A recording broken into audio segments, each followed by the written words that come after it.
안녕하세요. 예, 저 김성주 의원입니다. 아유, 이제 나와주셔서 고맙습니다. 예. 내가 뭘.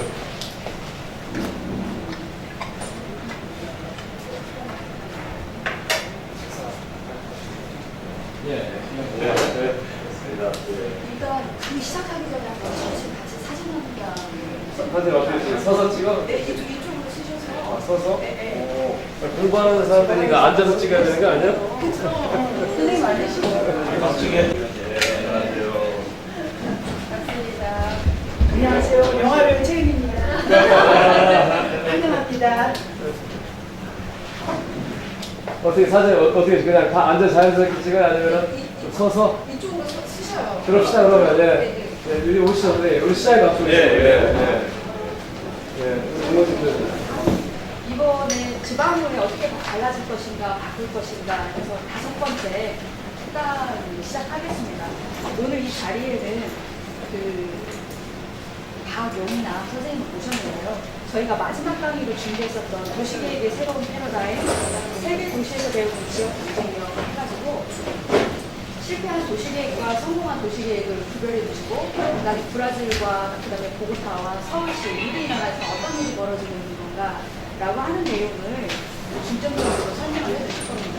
박용남 선생님은 꿈의 도시 꾸리치바라고 하는 책을 쓰신 분인데, 대한민국의 꾸리치바라고 하는 그 현장을 소개한 최초의 인물이었고, 그래서 이런 곳이 있었구나라고 하는 것을 대한민국 사회가 배우는 계기를 마련해 주신 분입니다. 그래서 그 이후에 작은 실험들이 꿈의 도시 꾸리치바를 넘어서 그 다음에 작은 실험들이 도시를 바꾼다.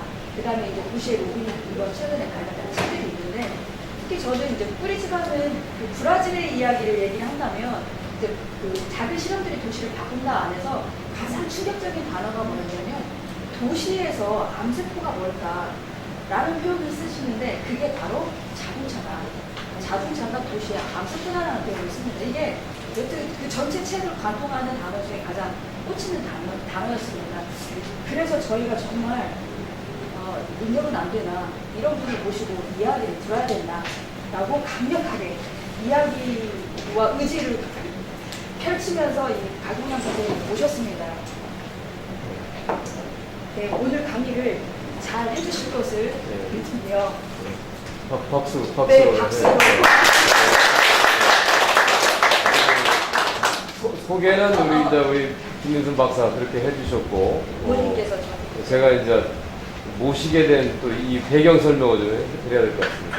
저도 또 의원 시절에 꿈을 꾸리치바라는 책을 읽고 도시에 대한 무한한 상상력을 키우게 됐습니다. 언제 한번 이분 아버지 한번 꼭 한번 직접 해야겠다 생각했는데 기회를 못 가지다가 선거가 끝나고 난 다음에 우리 김승수 시장 당선자 시절에 만나서 앞으로 전주를 어떻게 할 것인가에 대한 얘기를 하다가 도시 계획 또 교통 정책에 대해서 박용남 선생님으로부터 많은 자문을 얻고 있다고 그래서 그럼 이번에 한번 우리가 한번 지방원 학습 모임 때 강사를 모셔야겠다고 했습니다. 근데 저희가 이 검은 돈을 안 받기 때문에 이 정당이나 정치는 굉장히 가난합니다. 그래서 전부 다 돈을 강사를 안 받는 분들로만 전부 다 섭외를 했는데 우리 박용남 선생님한테는 그런 것들을 충분히 저희가 잘 하지 못해서 여기 미안하다는 그런 말씀을 저희 교장한테 드렸습니다. 여기 특별히 또 시장님도 오시고 여기 다 도의원들, CEO님들이셔서 인원은 저희가 더 많은 분들이 들었으면 좋겠습니다만 긴밀하게 도시에 대해서 깊은 내용 토론할 수 있게 하는 그런 또 의미도 있을 것 같아서 어렵게 교통편 불편하신데 와주신 것에 다시 한번 환영하고 또 감사드립니다. 고맙습니다.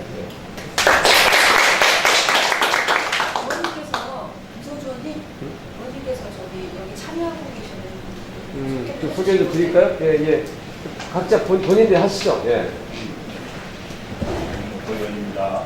여기 교육위원장이라고 소개하셔요. 상임위원들이랑. 안녕하세요. 전주시의회 의원 전주시의 송상진 의원입니다. 전주시의 문화개발위원회 하겠습니다. 안녕하세요. 최은희 동원입니다. 예, 이병헌 시의원입니다. 네, 저 김남규 신입니다. 예, 전주시의 김진호 의원입니다. 시의 도시건설위원회 강의부입니다. 예, 전주시의 조찬을 부입니다. 네, 동원 숙주영입니다.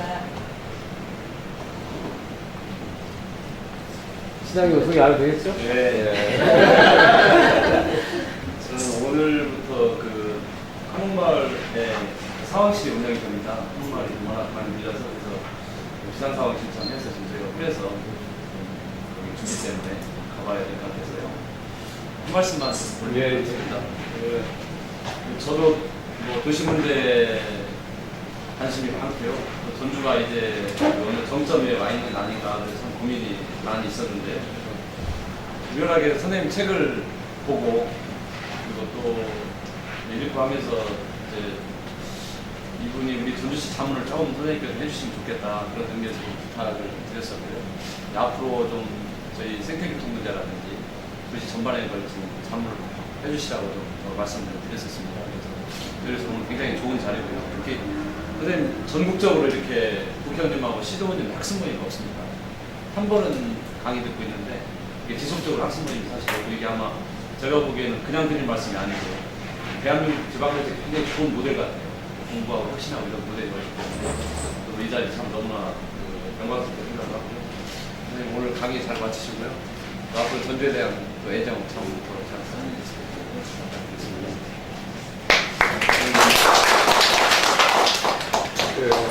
물러가겠습니다. 예, 시장님, 예. 예, 쓰세요. 예. 이거 앞쪽에 있어서 이거 아유, 고맙습니다. 제가 대표로 물어보려고 물러가겠습니다. 예. 시장을 이제 김의원님하고 도의원, 시의원 여러분들 제가 이야기를 하고 그 만들어주고 감사했는데 개인적으로 이 정당 행사에 가는 건 익숙하지 않아요. 이런 데는 가능하면 안 갑니다. 기존에 정당 행사를 한두 번 가봤는데 가고 나면 후일담 이야기 제가 듣게 되고 예를 들어서 세정시 하는 데 가면 새누리 사람들이 나중에 긴 이야기를 욕한다는 얘기를 듣게 되고 반대로 그런 일이 있습니다. 저는 개인적으로 새정시 사람도 아니고 새누리 사람도 물론 아닙니다. 뭐 성향으로 보면 오히려 녹색당에 가까운 사람인데 저는 정당 활동을 하지 않습니다. 항상 이제 그런 긴 이야기들 듣고 정당 행사 가봐야 가면 간다고 해봐야 뭐 몇 명 되지 않고 그냥 개인적으로 보면 똑같은 에너지 쓰고 돌아다니면서 이야기를 하게 되는데 만나는 사람이 상대적으로 적은데 자꾸 가는 걸 기피하게 됩니다. 항상 안 가는데 이번에는 뭐 전주 시장이기 때문에 이번에는 좀 여기 가봐야 되는 거 아닌가. 뭐 어쨌든 시장님께서 전주에 로빈 후보가 좀 되고 오시겠다고 생각을 하신 모양이에요. 응원차 가보는 것도 의미 있겠다 그래서 사실 좀 왔습니다. 제가 오늘 여기 강의할 내용은 슬라이드가 67장 정도 되는데요. 강의를 하려면 뭐 상세히 설명을 드리려면 뭐 3시간 해야 되지만 그렇게 하는 것도 아니고 한 11시 한 반 정도까지 제가 뭐 강의를 하고 여러분들이 질문이 있으면 많은 시간을 이제 질문을 좀 받도록 하겠습니다. 제가 오늘은 이제 제목은 세계도시에서 배우는 창조도시 전략 이렇게 이름을 정했는데 주로 한 4개 도시 사례 소개하는 거를 오늘 좀 여러분들 하도록 하겠습니다. 그동안 한국 사회에서 거의 선진국이라고 하는 뭐 미국이나 유럽 뭐 이런 데 도시들 이야기는 워낙 많이 소개가 되어 있고요. 좀 특이하지만 최근 이제 국제사회에서 주목받는 도시들 일부를 특히 이제 남미에 있는 이야기들은 뭐 별로 얘기 못 들었을 테니까 그런 이야기를 좀 하는 것도 괜찮겠다 해서 오늘 이제 그 남미 이야기를 중심으로 말씀을 드리겠습니다. 네, 저는 개인적으로 첫 화면을 보시면 알겠지만 지금은 우리가 이제 다중위기 시대라는 것이 이제 위기가 하나가 아니고 동시에 몰려오는 위기를 몇 가지 가지고 있습니다. 그런데 이제 그 위기 중에서 하나가 피크오일이라고 해서 더 이상 지구촌에 보존되어 있는 기름이 없습니다. 기름이 없다면 우리 삶의 양식을 근본적으로 바꿔야 되는데 이게 생각만큼 넉넉하지 않아요. 이 피크오일 문제 때문에 제가 아주 진지하게 그러면 어떻게 도시를 우리가 어떻게 바꾸고 우리가 삶터를 어떻게 바꿔야 되는지 고민을 하면서 시작을 했는데 뭐 피크오일만이 문제가 아니라 기후변화다 뭐 여러 가지 문제들이 계속 계속되니까 예전과는 우리가 상상할 수 없는 세상으로 계속 가고 있는데 중앙정부는 물론 지방자치단체가 그런 고민들을 하지 않습니다. 흔히 기후학자들이 이야기하기를 기후 이탈이라고 해서 사람의 손으로 통제하기가 어려울 정도로 이제 이 기후 상황이 아주 극단적으로 나빠질 가능성이 있다고 경고를 계속 해왔어요. 이제 한반도 같은 경우는 2042년 정도 오면 그렇게 올 거라고 얘기합니다. 우리 노력으로 이제 이 기후를 통제하기가 어려운 상황으로 지금 가고 있는데 그런 고민들을 하지 않죠. 그거는 당장 여기 계신 의원님들도 표랑 관련되어 있지 않기 때문에 이런 것 가지고 고민을 합니다. 제가 오늘 여러분들에게 이야기 드릴 내용은 크게 이렇게 5가지 정도 말씀을, 이 이야기들은 거의 제가 그동안 썼던 책 안에 웬만한 내용들은 뭐 다 나와 있습니다. 그걸 참고로 해서 내가 이 자료를 만들었는데 만드는 걸 가지고 이쪽으로 이제 이야기 드리겠습니다. 가운데 있는 투미르 시크리티바라는 책은 제가 이제 굳이 설명을 안 해도 여러분들이 잘 아시는 것처럼 이 책이 간접적이긴 하지만 대통령을 만드는 책이에요. 서울시장 하던 이명박 대통령이 이 책을 보고 크루즈바에 있는 BRT 시스템을 모델로 해서 서울의 교통계획을 했습니다. 제가 보기에 서울의 시스템은 점수를 굳이 매기면 제가 박 시장한테도 대놓고 얘기를 하고 평가를 하면 55점 정도 된 국제사회에서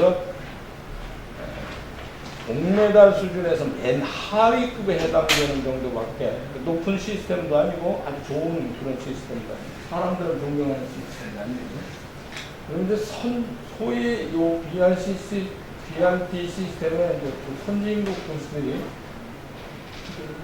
우리가 흔히 아는 개도국이라고 하는데 그런 것들을 다 가지고 있습니다. 그런 도시 두 군데를 오늘 여러분들에게 소개를 드리도록 하겠습니다. 한번 더 올려주시죠. 이제 제가 보기에 이제 위기는 크게 큰 덩어리로 오는 위기는 3개 정도가 있습니다. 흔히들 말하는 더 이상 기름이 없고요. 지금 변화는 기름이 없고 또 하나는 이제 기후변화가 우리가 예상하는 수준을 좀 넘습니다. 우리가 도시 인프라를 보통 한 300mm 정도 기준으로 해서 도시에 웬만한 인프라를 다 깔아놨는데 지금 비 오는 게 한 600mm, 700mm, 심하면 1000mm 이상 오니까 질변. 몇 년 전에 태국의 방콕 같은 데는 1600mm 이상이에요. 도시 전체가 수장될 수밖에 없는 그런 환경에 지금 살고 있거든요. 제주도에서 요번에 비 오는 것만 한라산이 1800mm 왔다고 하잖아요. 제주도의 특수한 지형 환경 때문에 그냥 거기 그냥 넘어가는 거지. 보통 도시 같으면 그 정도 되면 거의 수장돼 버립니다. 상황이 그 정도 가는데 우리가 그런 거에 대한 진지한 고민 같은 걸 하지 않습니다. 또 하나는 돈 때문에 발생되는 위기가 아주 심각합니다. 이게 돈이 기본적으로 설계되어 있는 게 잘못되어 있기 때문에 그런데 제가 오늘 강의로사는 이야기는 다 못 드립니다. 근데 돈이나 금융위기와 관련된 이야기를 하면 요거 이제 자구책으로 또 다른 이야기를 해야 되기 때문에 그런 얘기는 못할 거 없고요. 크게 보면 요 세 가지 위기가 도시 하나에 이렇게 오면 도시가 감당이 되지 않습니다. 도시라는 게 기존에 만들어놨던 그런 시스템이 탄력성을 가지고 옛날에 회복된 그런 능력들을 가지고 있는데 더 이상 회복되지 않는 그런 상황을 지금 가고 있습니다. 모든 문제의 출발은 사실 다 그것도 그 중에 하나가 뭐 자연재해 같은 것도 다 그 일환으로 사실 오는 거기 때문에 제가 오늘 여러분들에게 이제 이 다중위기 상황이 어느 정도인지 뭐 이런 이야기들을 좀 드려봐야 그래서 상황이 좀 심각하다는 것을 좀 인식하고 우리가 이제 도시를 기존에 만들어왔던 방식과는 좀 다른 그런 노력을 하게 될 것 같아요. 그런 이야기를 좀 드리고 싶습니다. 피크모지라는 거는요, 제가 한 얘기가 아니고 미국의 지질학자인 킹 허버트라는 사람이 1956년에 최초로 도입한 개념입니다.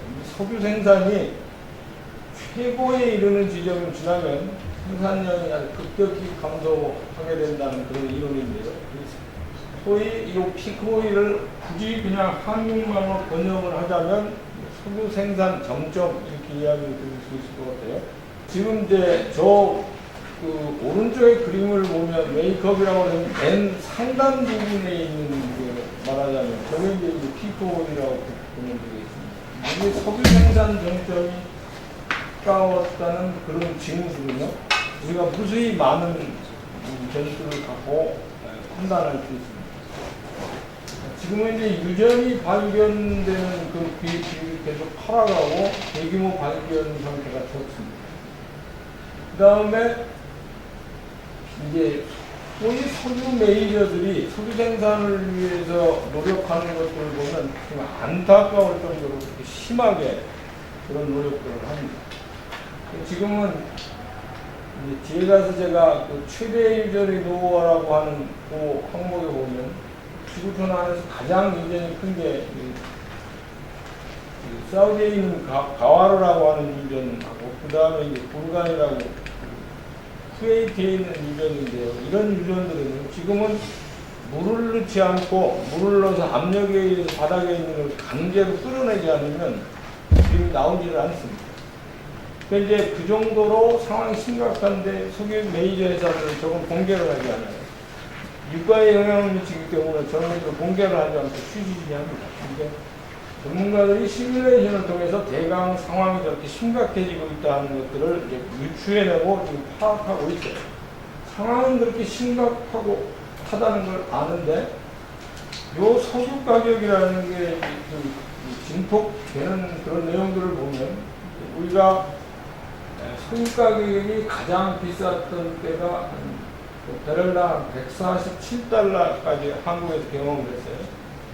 제가 보기에 한 200달러, 배럴당 한 200달러 정도가 오면 우리가 이제 사는 것 자체가 거의 불가능합니다. 왜? 200달러 정도 되면 농사를 질 수가 없죠. 지금 이제 우리가 영농 활동하는 게 석유가 없으면 농사를 질 수가 없습니다. 지금 우리 기존의 그 영농 방식을 가지고는.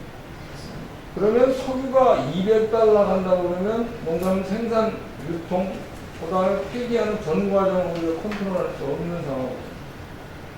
먹는 게 불가능한, 도시 안에서 이동하는 건 둘째치고 먹는 것조차가 불가능하기 때문에 지금 외국에서는 저런 문제를 이제 극복해 보려고 도시 안에서 땅값이 비싸지만 도시 안에서 농업을 다시 합니다. 근데 그런 얘기를 하면 보통 사람들이 한가로운 얘기 한다고 해요. 땅값 비싼데 농사 짓고 앉아요. 근데 외국 사람들이 왜 그런 일을 하죠? 세상이 그만큼 변해가니까 그런 준비를 하지 않으면 안 되는 거예요. 통상 피크 오일이 오게 되면 이 충격파를 완화시키는 준비를 하려면 최소 25년 정도 걸린다고. 근데 우리는 시작도 안 하고 생각도 해본 바가 없어요. 기름이 없는 세상이 오고 기름값이 비싸진다고 그러면 우리가 많은 사람들이 주거 공간으로 아파트를 이용하는데 상하도 이용하는 게 불가능하죠. 기름이 없으면 그건 다 생각할 수 없는 일들이거든요. 그 의존도를 좀 어떤 형태로 좀 줄여야 되는 커다란 과제들이 등장하고 있어요. 특히 이제 금융위기가 일상화되니까 경기 침체가 장기화되죠. 그럼 이런 기간에는 유가가 상대적으로 좀 낮게 평가되어서 유가가 좀 낮게 갑니다. 그러다가 투기적 요인이 발생하거나 이렇게 하면 또다시 이제 증가돼요. 어찌됐든 지금과 같이 기름이 이렇게 계속 생산되지 않는다면 고유가 시대는 불가피합니다. 그러니까 심한 경우 이 소비 전문가들이 얘기를 하기를 파티가 끝났다고 합니다. 더 이상 이제 저가의 원공급이 불가능하기 때문에 그에 맞는 삶의 형식을 준비를 해야 된다고 합니다. 제가 이제 이 그림은 세계 석유가 발견되고 생산되는 현황을 간단히 표정으로 그림으로 만들어 놓은 건데요. 요 오른쪽에 있는 빨간 선이 예상되는 향후 수요예요. 그만큼 많은 양이 석유가 필요한데 저런 원유를 공급해 줄 수가 없어요. 그런데 생산되는 것은 적은데 필요한 수요는 엄청나게 많기 때문에 근데 이에 대한 준비를 하지 않고 그냥 넉넉히 가만히 있을 수가 없는 상황입니다. 피크오일 전후에 석유 생산국 비교한 그림인데요. 지금 이제 예전에는 이렇게 녹색으로 표시되어 있던 그런 공간들이 지금은 거의 이제 녹색으로 표현되어 있는 그런 공간들이 주는 것을 여러분들 보실 수 있습니다. 근데 이게 이제 폐유전 모습이고요. 갑산 석유 시대는 끝났기 때문에 유가가 옛날처럼 배럴당 한 30달러, 40달러, 50달러 이런 정도로 해서 이제 오는 세상은 향후에는 없습니다. 근데 유가가 비싸진다고 그러면 이제 근본적으로 우리가 생각을 이제 바꿔야 되는데 그런 바꾸는 걸 우리가 지금 거의 고민을 하고 있지 않습니다. 이 피크오일 생산 시점은 전문가들이 의견이 이제 상당히 상반되기는 합니다. 상반되기는 하는데 대체적으로 합의를 하고 있는 게 거의 한 2010년 전후에서 피크오일이 왔다고 지금 이제 모든 사람들이 경고를 합니다. 2010년이면 이미 다 지나간 건데 이건 나라마다 차이가 좀 있습니다. 우리나라 같은 경우는 뭐 아예 석유가 생산되지 않는 나라니까 뭐 그런 말하기는 뭐 어려울 것 같습니다. 현재 이 피크오일이 심각하다고 이야기를 하니까 그 석유 메이저 회사들이나 또 이 관련된 기업들이나 이런 사람들이 석유는 무한정 우리가 채굴이 가능하다고 또 그런 식으로 대응을 합니다. 세계에 보면 그런 석유 회사들이나 그런 재단을 통해서 그런 활동들을 하게 되는데 비즈니스 인사이더 뉴욕에 본부를 두고 있는 여기서 에너지 및 경제 전문가 전문 기자라고 하는 노브와일이라는 사람이 피크오일은 이제 없다는 거예요. 없고 셰일가스나 셰일 유 같은 것들을 생산을 해서 얼마든지 기름 없는 세상을 극복할 수 있는 가능성은 충분히 열려 있다 그런 식으로 이야기합니다. 미국의 타임즈 같은 경우도 피크오일은 죽었다고 하는 그런 제목으로 기사를 발표한 적도 있죠. 근데 여기서 우리가 한 가지 유념해야 될 것은 소위 비재래식 석유라고 우리가 볼 수 있는 그러니까 우리가 검은색의 검정색의 그런 기름이 아니고 비재래식 석유라는 것은 뭐 이 안에 액화천연가스, 카르샌드, 토중유, 케로겐 뭐 많은 것들이 있는데 이 비재래식 석유의 생산으로 피크 오일이 끝났다고 보기 어려운 이유들을 내가 간단히 말씀드리겠습니다.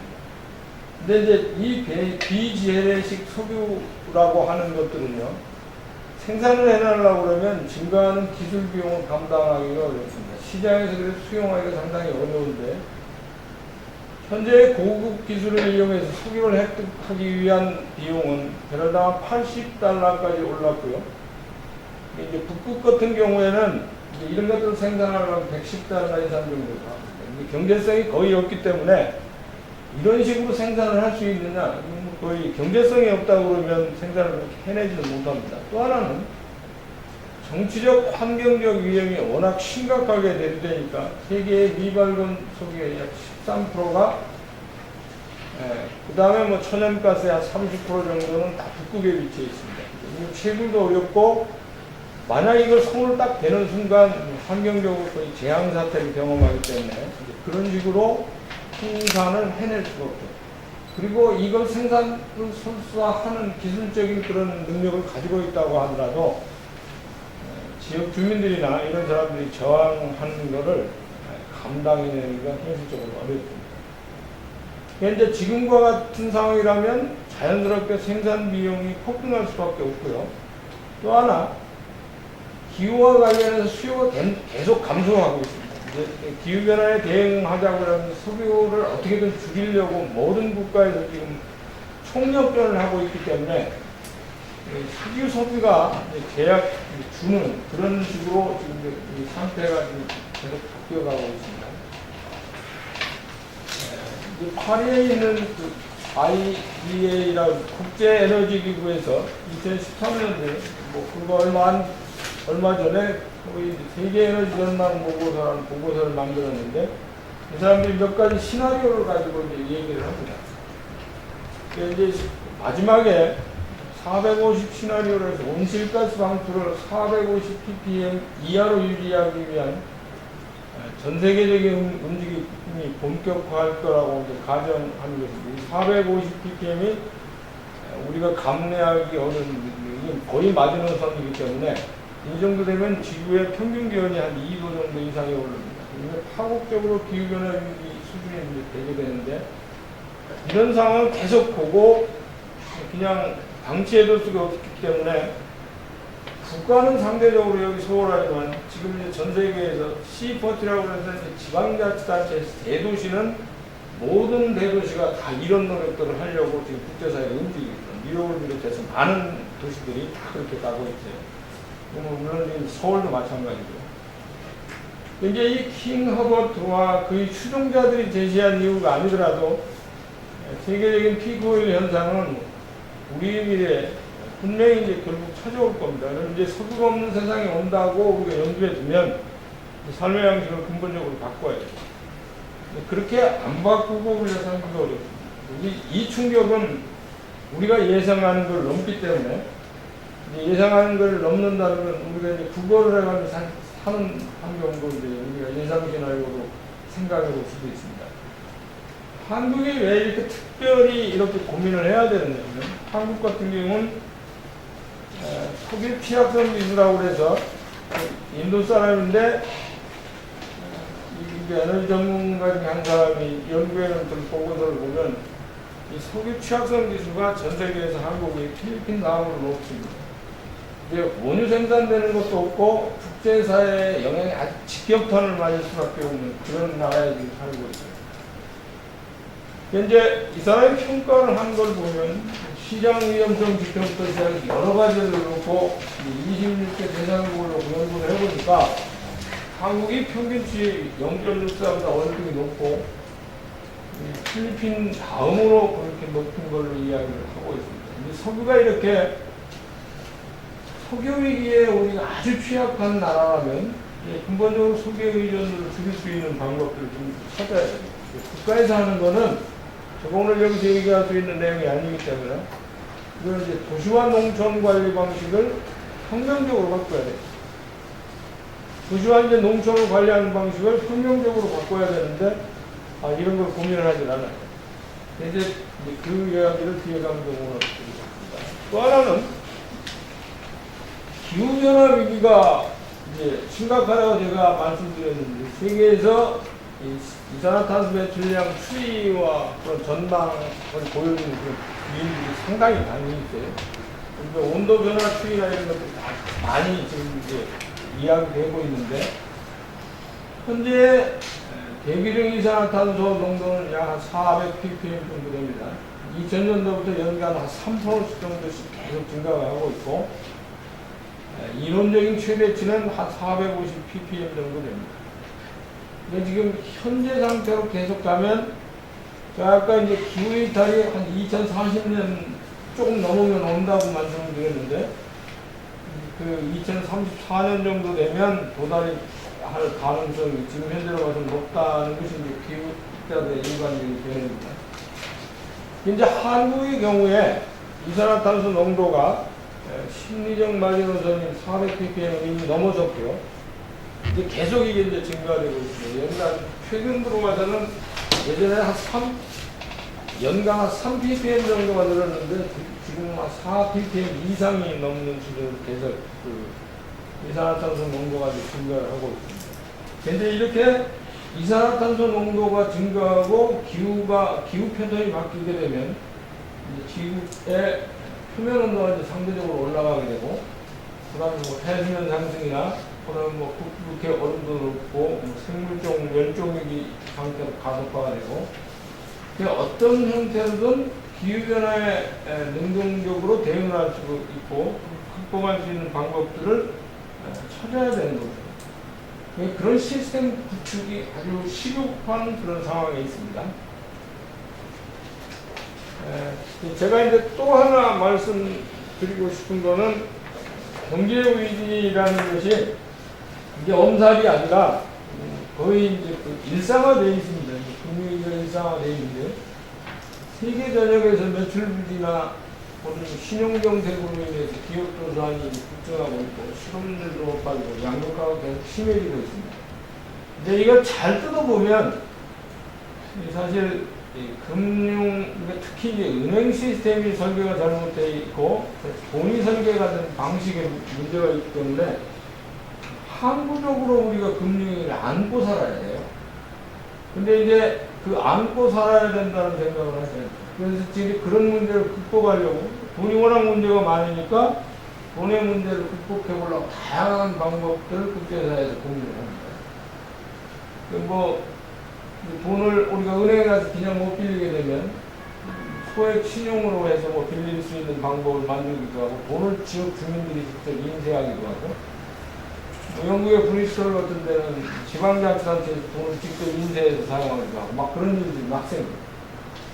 그런데 우리가 상상하는 수준을 넘는 형태로 계속 가고 있는데, 아래에 있는 그림 보시면 저건 지금 그 폴리네시안 군도에 있는 얍이라고 하는 섬에 있는 돈돈입니다. 저거는 하단부에 어떤 사람 소유라는 게 이제 명시는 되어 있는데, 저게 워낙 덩치도 크고 이동하기가 거의 불가능하죠. 그래서 그 옛날 전원돈부터 시작해서 이제 전원배에 착안을 해서 지역에서 이제 지역 화폐를 유통시키는 그런 부분이 계속 생기고 있습니다. 제가 이제 요 세 가지 위기를 같이 모아놓으면 회복력 위기라는 걸 우리가 이제 생각해 봐야 되는데, 물론 이 가까운 일본처럼 뭐 지진대에 호석이 되어 있는 그런 국가 같은 경우는 특히 이제 원전 위험이 아주 심각합니다. 그런 것 때문에 일본이 회복력 위기가 한국보다는 월등히 높습니다. 그렇다고 해서 한국이 또 뭐 괜찮은 건 아니고요. 이제 일본보다는 덜하지만 한국도 실질 위험지수가 상대적으로 높은 그런 나라 중에 속합니다. 그래서 제가 뭐 워낙 기회가 생기는데 많은 이야기를 해야 되기 때문에 빠른 템포로 그냥 지나가겠습니다. 국제적으로 이제 이 회복력이라는 것이 자연재해와 재해 등이 충격을 받았을 때 공황을 일으키지 않고 유연히 대응하는 또는 타격을 모두 흡수할 수 없어도 즉시 원래 상태로 돌아가는 그런 탄력성 같은 것들을 가지고 있어야 되는데, 경제위기 문제부터 자연재해 컨트롤하는 것 모든 것이 지금 우리가 감당하기 어려울 정도로 지금 그런 상황으로 가고 있습니다. 이제 최근 들어와서 국제적으로 도시 단위에서 농업과 관련된 두 가지를 제외하고 기후변화와 PFOA라는 두 가지 위기를 극복하려고 지역사회에서 다양한 노력을 합니다. 심지어 뭐 작은 마을 단위로는 소위 이제 전환도시 또는 전환마을 운동이라고 해서 도시를 평형적으로 바꾸는 그런 노력들을 합니다. 이제 이런 거는 뭐 우리나라에 거의 소개되는 수준의 지금 논문이 있어요. 그 다음에 제가 이제 요 회복력 위기까지 말씀드렸는데, 그 다음에 또 하나 우리가 지표상으로 나타나는 것 중에서 우리가 진지하게 성찰을 해봐야 될 것 중에 하나가, 이런 이제 가정위기를 극복하려면 기존에 우리가 해왔던 그런 방식을 근본적으로 줄여야 되는데, 그게 이제 뭐냐면 한마디로 그냥 이야기하자면 에코노미컬 풋프린트라고 이 생태 발자국 자체를 줄이는 것이 필요합니다. 요거는 이제 그 생태 발자국을 계산하는 데는 뭐 여러 군데에서 계산을 합니다. 이제 영국의 신경제재단이라고 주로 이제 대안을 연구하는 싱크탱크로 유명한 데인데, 여기서 151개 대상 국가를 대상으로 이제 연구해놓은 그런 결과들을 보면, 이 생태 발자국이 한국 같은 데는요, 한 4.6 정도 됩니다. 이게 무슨 이야기냐면, 바꿔서 얘기하면 지구가 한 5개 정도 있는 정도로 우리가 개발을 하고 사는 거예요. 근데 그 이상으로 아주 심각한 나라가 이제 있죠. 그 대표적인 데가 이제 우리가 이제 원전을 팔겠다고 지금 하는 그 아랍에미레이트입니다. 그 두바이 같은 데는 지구가 20개 있어요. 근데 우리나라의 웬만한 뭐 예전에는 광역자치단체장이나 뭐 대통령이나 할 거 없이 다 두바이가 모델이라고 한데 두바이 쫓아다니는 게 있잖아요. 근데 우리가 저건 상상할 수가 없는 거예요.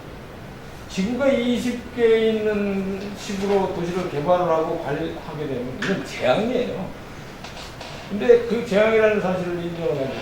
두바이 안에 그러니까 온도가 45도 정도 되는 그런 열사의 땅에서 스키장을 만들면 스키장이 그냥 만들어지겠어요.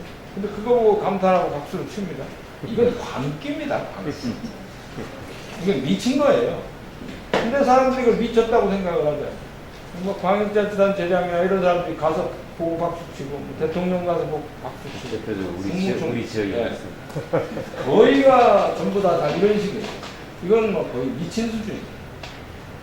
그러면 이게 이런 식으로 생태발자국을 크게 가져가면 지방의 통으로는 재미를 볼 수는 있을지 몰라요. 근데 이제 거의 지역 주민의 삶의 질과는 전혀 관계가 좀 무관합니다. 우리가 두바이처럼 흉내를 낼 수도 없는데, 또 일부 전문가들은 그 독도 앞쪽에다가 이제 두바이에 세계지도 모양으로 섬으로 인공섬 만들어가지고 할 수 있다고. 그러니까 그렇게 미친 사람이 배운 사람들 사이에서 상당히 많습니다.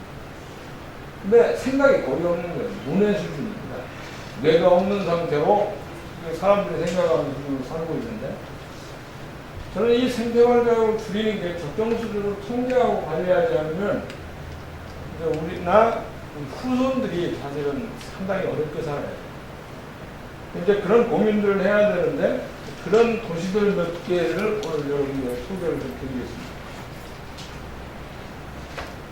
저는 개인적으로 이제 쿠리츠바라는 도시를 처음 아는 거는 80년대 중반에 처음 알았어요.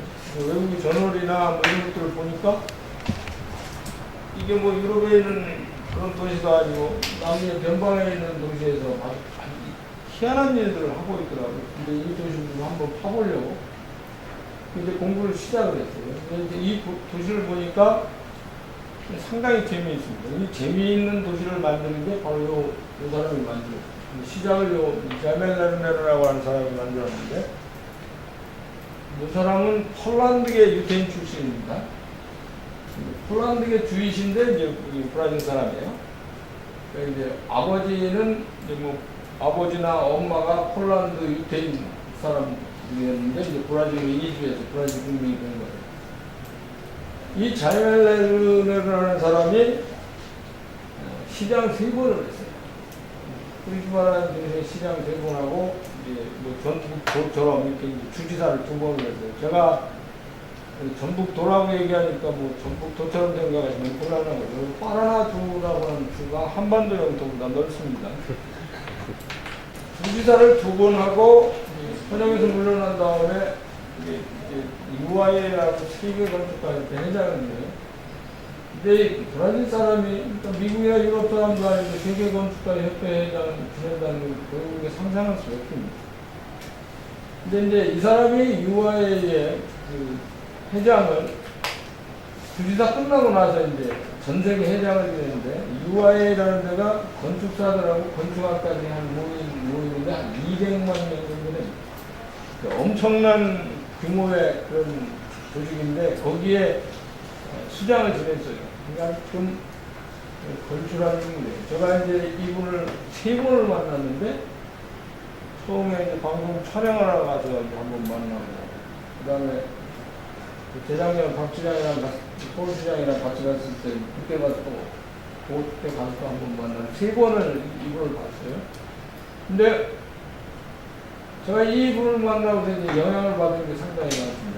현존하는 도시행정가나 도시계획가 중에서 지금 현안에서 약 한 40년 동안 행정 경험을 가진 사람이니까 이 사람의 영향력이라는 게 대단합니다.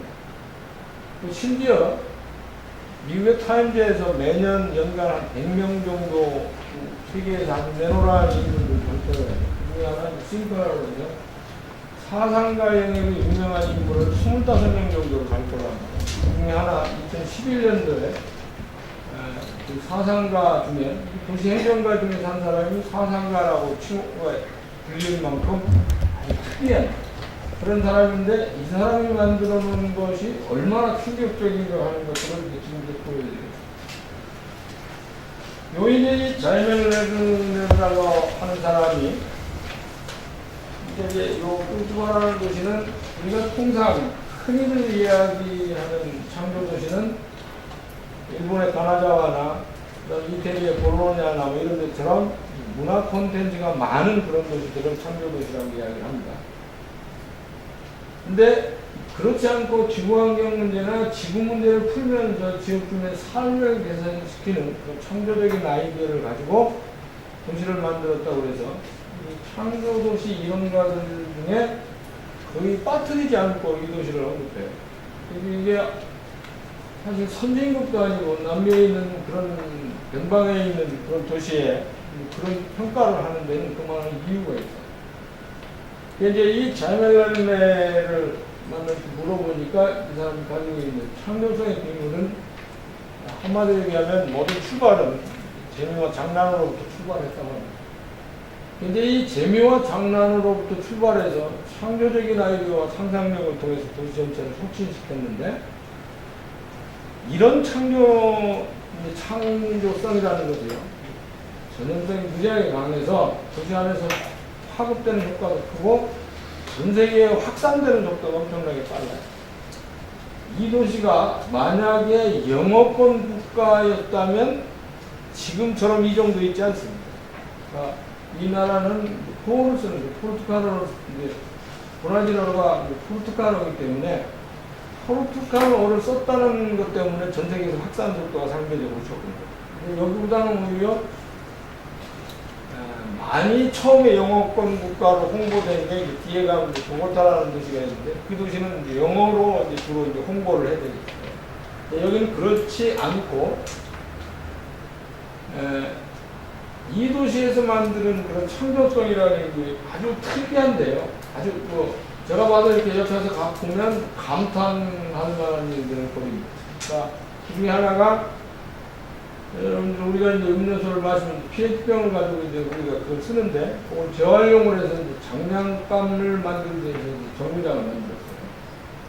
이제 왼쪽에 있는 그림이 이제 원통형 정류장인데 이게 얼마나 이제 그 탁월한 그런 건축물이냐면요. 요게 이제 요거 하나 만들고 그 세계 에너지 기구에서 이 도시에다 요걸 대상을 줬어요. 요 원통형 정류장 하나가 들어오면서 에너지 절감을 한 30% 정도 하게 됩니다. 이제 이 PH병을 재활용해서 원통형 정류장을 만드는데 요건 뭐 상세한 설명은 제가 뒤에 가서 또 구체적으로 드릴 테니까 여기서 요만큼 하고요. 그 다음에 이제 바닷가에 있을 등대를 착안을 해서 지휘등대라는 등대 모양의 작은 도서관을 만들었어요. 도시 하나에 55개가 정도가 있는데 대개 보면 이제 빈민가의 자리를 갖고 있습니다. 이거 도서관 하나 만드는데 우리나라 돈으로 예전 기준으로 한 1억 한 3천만 원 정도 됐어요. 우리는 그 도서관 하나 만들려면 100억 이상 다 들고 연간 운영비가 10억 이상 다 들어서 예산을 조달 못해서 쩔쩔 매는데 여기는 저비용으로 이제 그런 도서관들을 만들어서 운영을 하고 아주 특이합니다. 요 DA 등대라는 게 남미에서 작가들로부터 아주 극찬을 받는 그런 사업 중에 하나였습니다. 현재 이 사람이 만드는 게 금년도에 나 아직 개인적으로 금년에 출간한 책을 아직 못 봤는데 도시의 침술이라는 책을 최근 들어 출간을 한 모양인데 이 사람이 지금까지 얘기한 도시를 만들어가는 방식이 좀 특이합니다. 도시 침술이라고 해서 유명한 건축가인데 건축가라고보다는 오히려 도시 침술가라고 불리기를 원한다고 논문할 정도입니다. 도시에서 중추신경을 잘 파악해서 침술로 문제를 풀어야 되는 것처럼 도시 안에서 그런 식으로 도시 문제를 다 해결하고 문제를 풀어왔어요. 재미있는 게 요울 레르네르라는 사람이 뭐라고 얘기를 하느냐면 창조성이 발휘되는 거는 이게 예산에서 동그라미가 하나가 없어지면 창조성은 발휘한다. 그 다음에 동그라미가 두 개가 없어지면 예를 들어서 예산이 100억짜리인데 동그라미 두 개가 없으면 1억이죠. 그런 식으로 예산이 줄으면 지속 가능성을 담보해 줄 수 있다고. 그러니까 철저하게 저비용으로 도시를 만들고 그런 식으로 가는 거예요. 많이 쓰지 않고 그렇게 해왔는데 그 대표적인 상징물이 뭐냐면 도시를 만들어가는데 이 도시가 북미에서는 캐나다 수도의 오타와 그 다음 남미에서는 후르츠바가 대표적으로 TOD라고 해서 대중교통 제한형 개발 모델 도시 중에 하나인데 덴마크 수도인 코펜하겐이라는 데도 핑거프렌이라고 손가락 모양으로 도시를 만들었어요. 그렇게 해서 대중교통 지향형 도시 개발을 해왔어요. 이제 대중교통 축을 중심으로 선형 집중되는 형태로 도시 개발을 했는데 선형 집중된 방식이라는 게 지금 뭘 이야기를 했냐면 여기 지금 빨간 선으로 지금 표시가 이렇게 쭉 되어 있죠. 저게 이제 이 간선교통축입니다. 간선교통축에 주요 기능이 다 집중되어 있어요. 이제 대부분이 저 빨간 선 주변에서 500m 이내에 다 모든 기능을 거의 집중시키고 여기서 멀어지면 멀어질수록 건물의 층고가 낮아집니다. 이제 그 나머지 지역은 다 녹지로 픽고 다 되듯이 그런 식으로 도시를 관리하는데 전주가 지금 최근 들어와서 가장 큰 고민 중에 하나가 예전에 전주 MBC인가 KBS에서 전화를 받았는데 대구보다 심각한 열선 때문에 고통을 받는 도시라고 뭐 그것 때문에 고민한다는 얘기를 한번 들은 적이 있어요. 이제 도시계획을 잘 해놓으면 사실 그런 문제가 없는데 도시관리를 그렇게 우리가 제대로 못 해왔기 때문에 제가 보기에 뭐 모르는 몰라도 전주도 바람골 같은 데 전부 다 아파트 허가를 해줬을 거예요. 그냥 아파트 허가를 다 내줘서 그 장소에 건물을 지는 게 바람이 순환이 되질 않아서 도시가 돌아질 수가 없어요. 독일에 있는 슈투트가르트 같은 도시는 기후부에서 기후도를 작성을 하는데 바람골이 어떻게 들어오나가는 게 기후도를 작성을 하는데 작성을 해놓고 하여튼 기후도에 딱 걸리고 문제가 있으면 거의 건축하고 만나요. 로마에 가면 문화재관리부서에서 허가를 내주지 않듯이 거기도 기후부에서 허가를 안 내주면 사업 자체가 건축 허가가 나질 않아요. 근데 철저하게 그렇게 지키는데 우리는 이제 이런 것들을 그동안 해오진 않았어요. 도시를 이제 생태적으로 건강하게 관리할 수 있는 준비를 해본 적이 없기 때문에 그냥 뭐 땅값 싸고 공사하기 쉬운 자리만 있으면 뭐 바람골이든 이런 거 모르고 그냥 거기다 건축허가를 다 내줬어요. 그러니까 제가 보기에 전주 같은 경우도 아마 대기순환이 거의 도시 안에서 이루어지지 않는 상태로 지금 도시관리가 되고 있었다는 것이 현재 문제를 만드는 거 아니냐 제가 추측을 하는데 이제 여기 같은 데는 이제 사실 그런 문제가 거의 없습니다. 한번 그 도시를 어떻게 만들었는지 한번 설명을 드릴 텐데요. 후르츠바의 도시계획의 토대는요. 저는 이제 좋은 도시하고 나쁜 도시를 뭐라고 한마디로 얘기하면 도시를 자가용을 중심으로 우리가 흔히들 이야기하는 자동차를 중심으로 해서 도시를 만들면 좋은 도시를 못 만듭니다. 만든다고 하는 건 다 거짓말이고 사기입니다. 그런데 그런 식으로 만들다가 보면 미국의 애틀랜타처럼 아주 그냥 도시를 찻길로 벌집으로 만들어 놔야 돼. 그렇게 해도 도시 안에서 교통 문제를 못 푼다. 근데 이 도시 같은 경우는 철저하게 도시계획을 잘해서 소위 교통계획하고 도시계획을 완전히 통합시켜서 불필요하게 도시 안에서 통행량 유발시키는 원천적으로 처단을 했어요. 지금 요 그림을, 왼쪽의 그림을 보시면 맨 앞에 하얀 지붕 같은 것들이 여기 보이는데 저기 이제 중형터미널입니다. 환승을 할 때 있는 중형터미널인데 요 간선교통축에 인접해 있는 공간은 다 이렇게 건물의 층고가 높은 건물로 이렇게 짜여져 있어요. 도로가 삼중도로 시스템이라고 해서 가운데 오른쪽에 그림을 보면 빨간 표시로 되어 있는 게 저게 이제 중앙버스 전용차로 지나가는 도로인데요.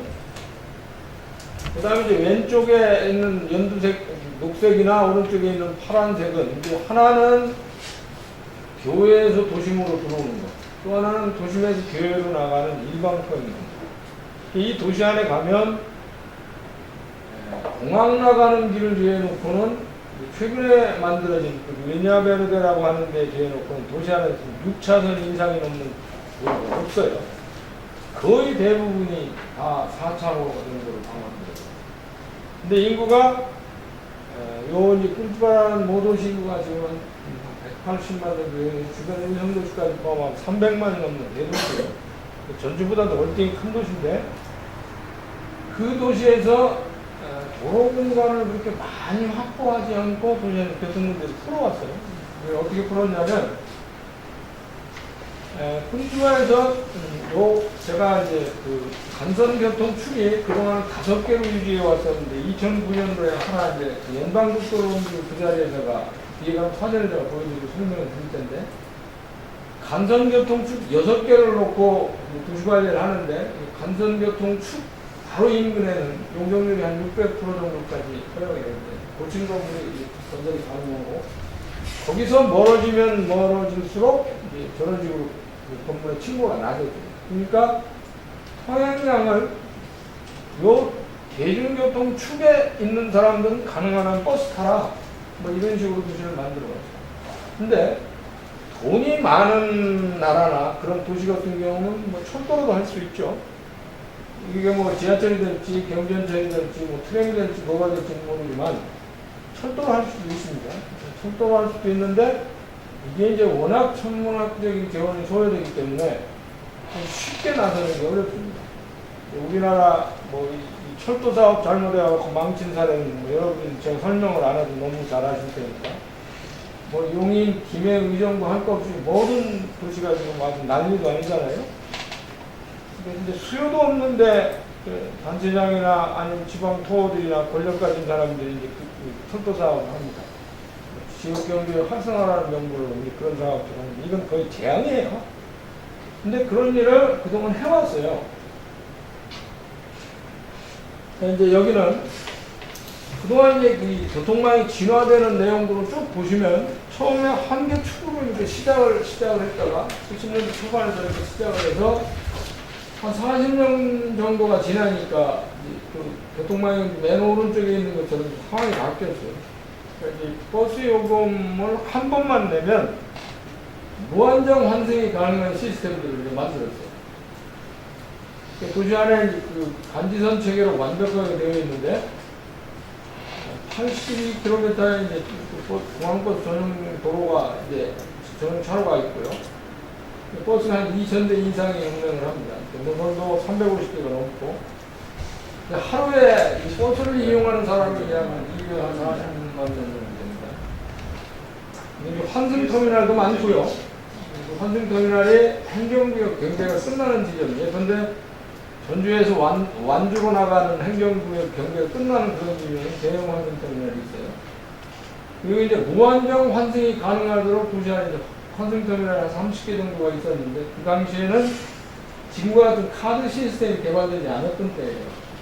카드가 없으니까 무한정 환승이 가능하도록 하는 걸 만들려니까 정류장을 만드는 거예요. 지금 서울이나 경기도에서 거의 문제를 좀 못 풀고 쫓아내고 있잖아요. 근데 이제 그런 한국에 지금 만들어진 BRT 시스템은 서울을 포함해서 좋은 게 아니라는 걸 뒤에 가면 설명을 좀 드리는데, 한승 정류장이 한 30개 있고 원통형 정류장이 도시 안에 한 350개 정도가 있습니다. 물론 이 원통형 정류장에 놓여 있는 건 지선으로 들어가는 그 원통형 정류장이 없습니다. 간선으로 처리하는 데는 다 이 원통형 정류장이 다 놓여 있어요.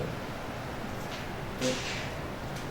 자, 요 간선 급행버스 시스템을요, 영어로 표현을 하면 BRT라고 그러는데, 버스 레프트 트랜지스트라고 하는 시스템을 쿠리티바라는 도시에서 처음 만들었어요. 70년대 초반에 처음 저런 아이디어를 가지고 만들어 놓으니까 이제 이걸 가지고 미국 사람들 포함해서 전 세계에서 180개 도시에서 이걸 복제를 해놨어요. 그 중에 하나가 서울입니다. 이명박 대통령이 서울시장 재임 기간에 이제 선거 공약에도 없고 이제 그랬던 걸 제가 이제 책을 이제 막 출간할 무렵에 제 얘기를 듣고 그 당시에 그 방송도 나오고 그런 걸 보고 서울대 여기를 시찰한다는 꿈에서 연구원에 있는 사람들, CEO들 뭐 등등해서 일부 사람들이 이제 여기 갔다 온다고. 처음 갔다 왔을 때 제가 이제 교육을 시켜서 보냈어요. 그 사람들이 이제 갔다 오고 이제 그 얘기를 한 다음에 시장이 그 당시에 이제 제가 뭐 전 과정을 다 잘 아는데 선거법 위반 때문에 옷을 벗어야 말아야 되느냐 뭐 한참 고민할 때였어요. 근데 이제 그 당시에 그런데도 한번 이 저질러 본다고 그냥 저기로 남들 갔다 왔습니다. 갔다 오고 난 다음에 이제 저걸 복제를 한다고 해서 서울에 있는 버스 교통 계획을 하고 그다음 청계천 동원하는 두 가지 사업 한 거 가지고 사실 재밌는 건데 저도시에서 이제 모델로 해서 사업을 시작을 할 때 청계천 뭐 이런 것들을 다 보여주느라고 레르네라는 사람을 초빙을 해다가 서울시에서 뭐 남산부터 시작해 딱 구경을 시키고 근데 그 당시에 이제 그 도울 김용옥이 이 양반이랑 인터뷰를 할 때 서울 교통 문제를 풀 수 있냐 뭐 예수나 석가가 와도 불가능하다고 하는데 풀 수 있냐 그러니까 오브코스 뭐 얼마든지 가능하다는 거예요. 그러니까 이제 한국돈으로 그 당시에 정확하게 기억되진 않는데 2,500억 내지 한 3,000억 정도만 있으면 도시락 교통 문제를 풀 수 있을 거라고 이야기를 했어요. 근데 이제 돈의 문제는 이 사람이 뭐 우리나라 시장을 잘 모르고 그럴 수도 있는데 근데 저비용으로 그렇게 문제를 풀 수 있는 방법이 있다. 근데 그렇게 이제 이 사람이 얘기를 해주고 그렇게 해서 이제 서울에 이제 중앙버스 전용 차로는 이런 것들이 들어오기 시작합니다. 왼쪽에 있는 그림은 지금 서울은요, 남산 1호 터널이나 강남대로나 뭐 그다음에 그 경기도에 나가는 중요 도로 길목에 중앙차로가 있는데 거의 이제 교통 체증이 워낙 심해서 중앙차로를 만들어놨는데 속도를 거의 못 내고 거의 정체되어 있습니다. 근데 그게 왜 그러냐면 뭐 버스 우선 신호를 주는 것도 아니고 그런 추월차로도 있는 것도 아니고 아무것도 없어요. 그러니까 경기도에서 들어오는 버스가 운송 수익금 때문에 한 자리 이렇게 붙이고 있으면 그 다음에 또 버스 기차가 생기는 거예요. 버스가 수십 대 이렇게 또 서 있어야 돼요. 이제 그런 일들이 생기는데 저기 같은 경우는 추월차로가 있습니다. 이제 정류장 주변에는 차선이 하나가 더 있어서 사람이 이제 체증을 일으키지 않고 이제 지나가도록 그런 준비를 다 해놨습니다.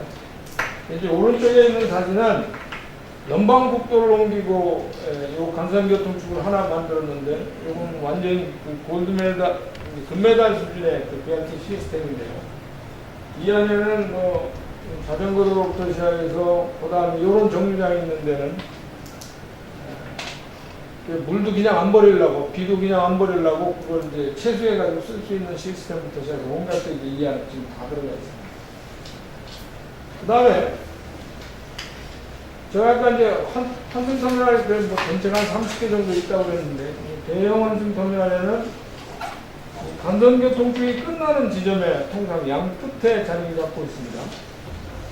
이 안에는 소형우체국부터 시작해서 웬만한 연방정부나 주정부 교육청 사무부는 것들이 이 터미널 안에 들어가서 볼 수 있도록 그렇게 되어 있는 경우도 더러 있고요.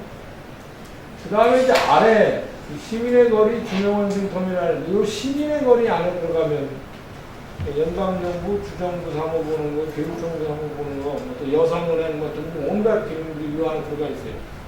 사람들이 버스를 타고 요 시민의 거리에 가서 중형원층 터미널 데서 내리고 버스 요금을 한 번 내고 여기 내리면 예전에는 지금 카드가 있으니까 그럴 필요가 없는데 예전에는 전표를 하나씩 줬어요.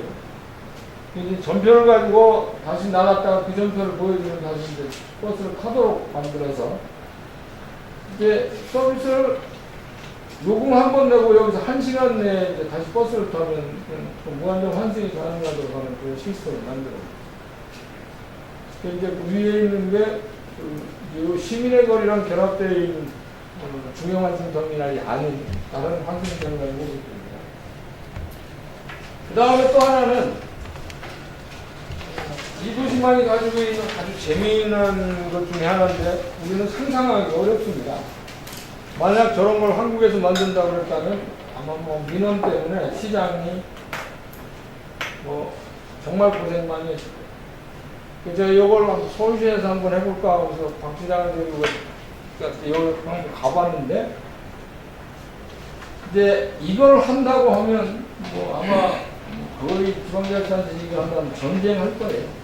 전쟁할 건데 시가스라고 해서 특수교통 통합 체계를 운영을 하는데 물론 이제 우리처럼 뭐 그 마이크로버스나 택시 같은 것들을 이용해서 장애인들이 이동하는 거 이런 거는 기본적으로 하고요. 그 다음에 또 하나가 요 안젤로 안토니오 다네그라브라고 하는 전용 터미널이 있습니다. 장애인들만이 이용하는 터미널이 있는데 여기 노선버스가 21개가 있어요. 뭐 지체부자리자들부터 온갖 사람들이 저렇게 지금 아래 사진을 보시면 알겠지만 저런 사람들이 나와 있는데 저 버스에는요 특수훈련을 받은 기사나 이런 사람들이 기사하고 안내자가 붙어서 2명이 저 사람들을 다 서비스를 합니다. 그렇게 해서 장애인도 또 사회적 약자도 철저하게 보장합니다. 이제 우리 같으면 만약 저 사람 땅값 떨어진다고 하면 당장 대응치고 난리 났습니다. 그래서 그런 경우를 직접 뭐 남녀를 갔다고 나서 서울시에서 박 시장이 보건 관련된 이런 문제를 풀어온다고 보건소 확대하는 거 뭐 이런 계획 딱 발표하니까 의사협회에서 당장 성명이 나오더라고요. 동네 병원 다 죽는데 그럴 수 있느냐고 막. 근데 동네 병원 다 죽는다고 공공 서비스를 안 합니까? 이게 참 그렇게 하면 움찔움찔하는 거예요. 이게 사회적으로 우리가 교육받은 내용이 공공으로 같이 나누면서 살도록 훈련을 받지 않아서 저런 거 하기는 상당히 어렵죠. 저 도시 안에 가면 없는 사람들, 사회적 약자들 배려하는 게 지천억을 돼요. 근데 그런 사람도 불편하지 않게 생활을 하는데 그렇게 준비를 다 해줍니다. 저런 거 보면 저런 게 오히려 그 경제적으로 1인당 GNP가 높지 않은 선진사회가 아닌지 싶어요. 최근 들어와서는 이나메르데라고 아까 제가 그 연방국도 옮긴 그 축에 간선교통 축에 바이오디젤 100% 우리 같으면 지금 뭐 그 비디백이라는 바이오디젤 100% 농사하고 20%짜리도 도시 안에서 운행을 못하죠. 석유 사업자들이 반대하기도 하고 여러 가지 이유들이 있습니다. 그런 기술도 없는 것도 있고. 근데 이제 비디백이라고 해서 석유 없는 세상을 준비하려고 하니까 바이오디젤 100% 엔진을 장착한 걸 가지고 지금 시범 운행하고 계속 이 바이오디젤을 확대하고 있습니다. 근데 이거를 요 도시처럼 우리가 계속 할 수 있냐? 그건 또 별개의 문제예요.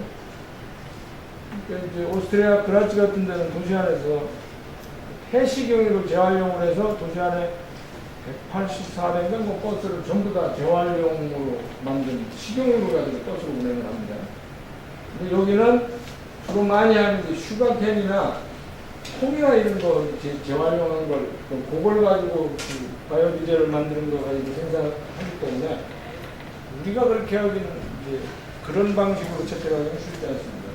그 다음에 작년에 그 비디백 버스하고 30대 하이브리드 버스 같은 것들을 도입을 해서 계속 석유 의존도를 교통 체계 안에서 줄입니다.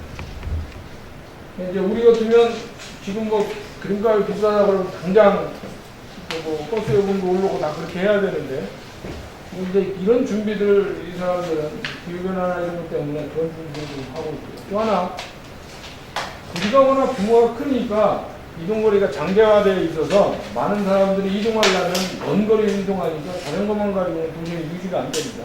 이렇게 있는 도시들은 삼각도시 형태를 만들어서 도시 규모가 짧기 때문에 자전거 가지고 문제를 풀 수 있는 도시들이 많은데 도시 규모가 커서 그렇게 하기 쉽지는 않습니다. 근데 통상 거리 마찰 효과가 자전거라는 교통수단이 한 5km 정도를 보는데 5km가 넘으면 사람들이 좀 이용하기가 부담스러워요. 물론 그렇다고 해서 뭐 20km 뭐 이렇게 주행 안 하는 거는 이러고 가면 코펜하겐이나 뭐 이런 도시 있는데 사람들이 출퇴근을 하는데 20km씩 자전거 타고 뭐 비 오는데 짓늦게 타고 그래요. 근데 통상 5km가 넘으면 사람들이 이렇게 주행하는 게 부담스러워요. 근데 이 자전거 전용 도로망이 그동안은 공원과 주거지를 연결하는데, 공원과 공원을 연결하는데, 그 다음에 공원과 공단, 아니, 주거지와 공단을 연결하는데, 그걸 이제 자전거 전용도로를 만들어 왔는데, 이제 소극적으로 사실은 해오고, 일반 버스 가지고 도시 안에서 교통 문제를 다 풀었어요. 최근 들어와서 이제 아주 주목되는 현상이 작년부터 자전거 시스템을 획기적으로 확충하는 일을 하고 있습니다. 이게 이제 그 리냐벨트 공사를 할 때부터 시작해서 자전거 전용도로 건설 계획 만들어 놓고 순차적으로 계속 그런 사업을 현재 진행 중에 있고요. 공영 자전거 사업도 파일럿 프로젝트 현재 시행 중이고, 전주도 공영 자전거 없죠? 얼마나 있습니까?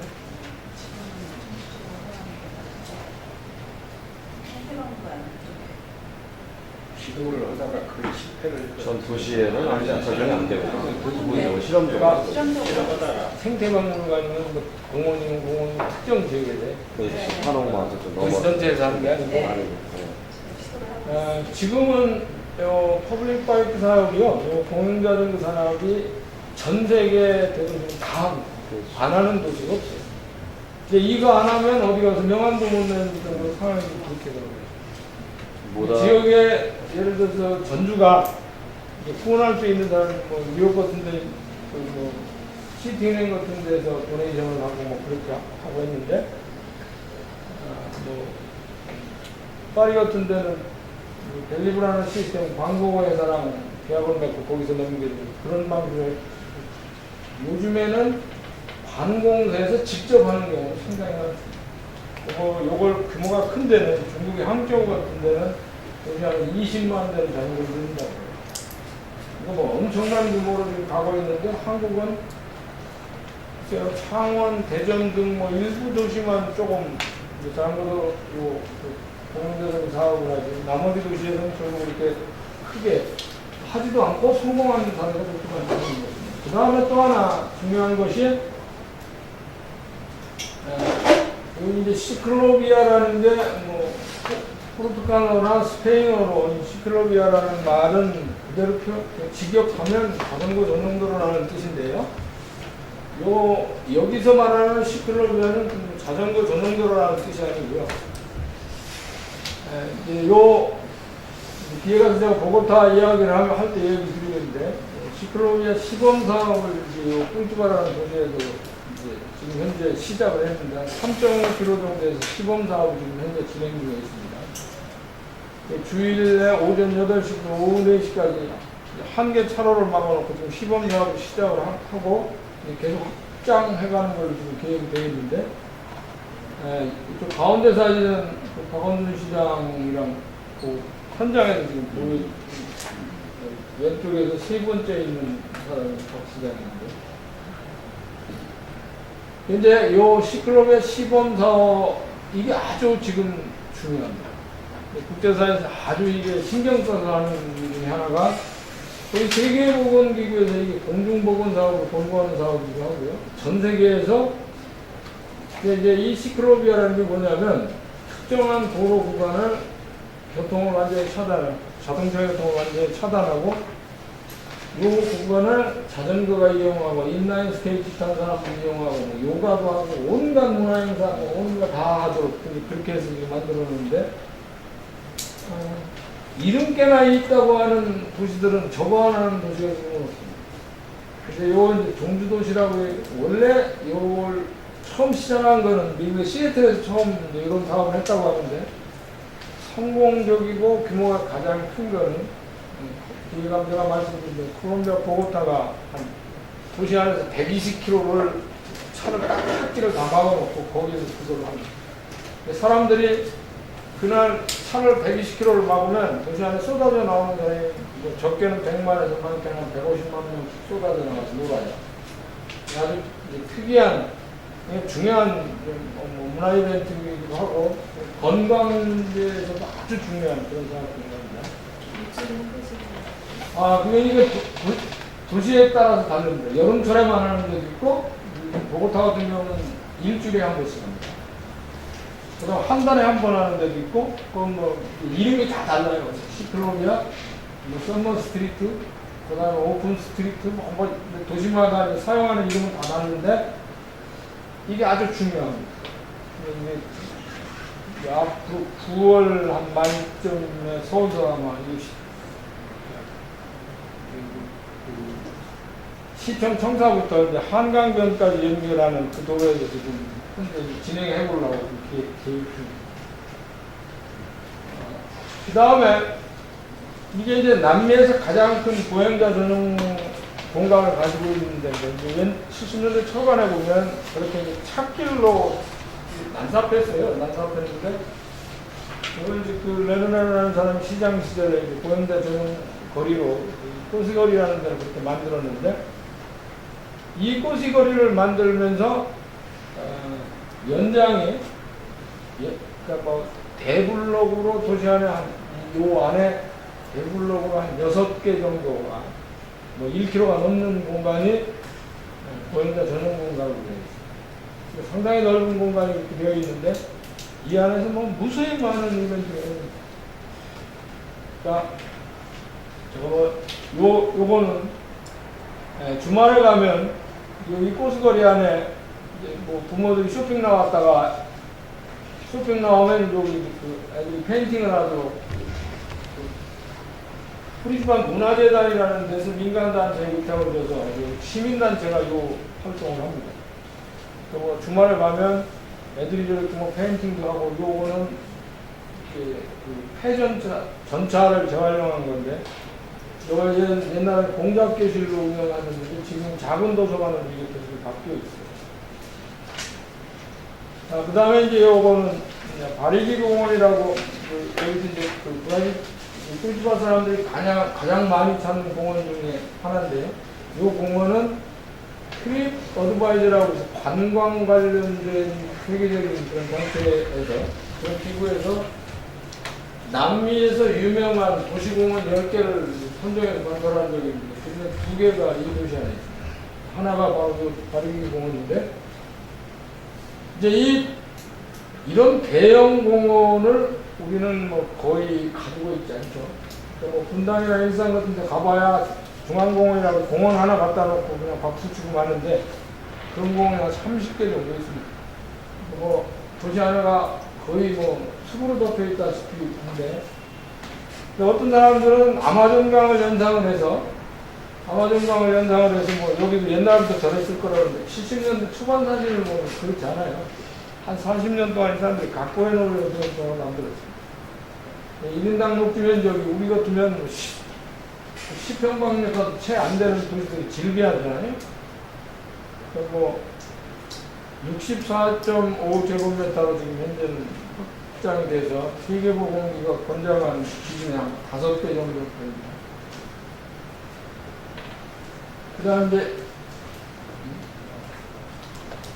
또 하나 이 도시 안에 가면은요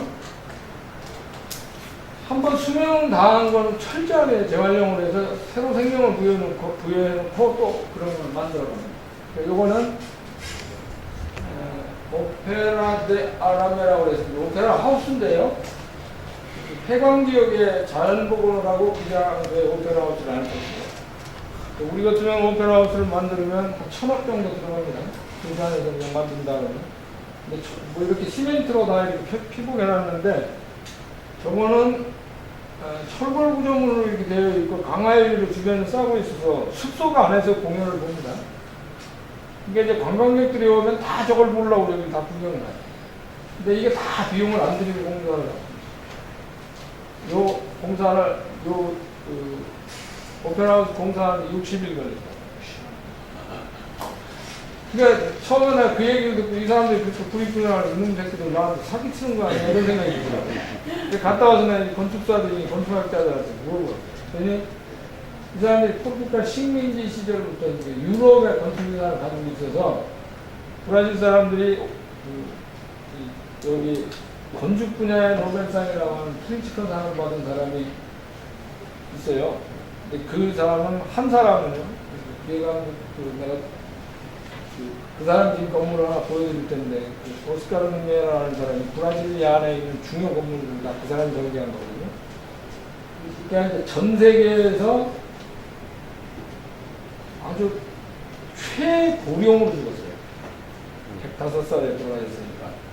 근데 작년 1월 달에 돌아가셨는데 아주 브라질에서 영웅되서 거의 뭐 웬만한 저희가 이 사람 건축물이 없는데 근데 이제 브라질리아 안에 들어가면 그 브라질리아는 도시는 실패한 도시가 아주 유명한 데거든요.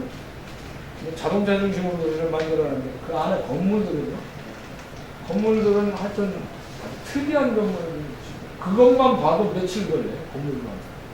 그 정도로 그 상당히 많습니다.